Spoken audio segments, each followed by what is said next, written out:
que le docteur Outel Bono, l'un des premiers médecins tchadiens à politiciens assassinés, je vous le présente.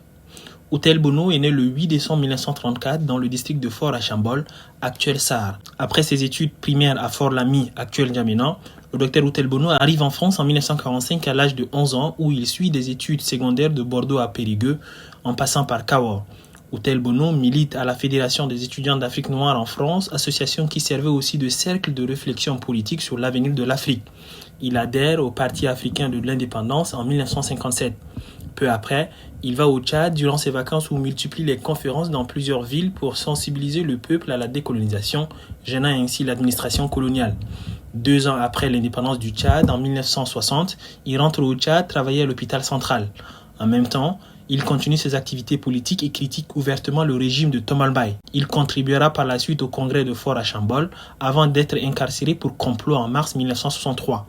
Condamné à mort, son épouse Nadine Bono et le Parti communiste français œuvreront pour sa libération. Même s'il est pacifiste, son rapprochement avec le Frolina, entendu Front de libération nationale du Tchad, ne plaira pas au président François Thomas Mbaye qui cherchait déjà à le faire taire.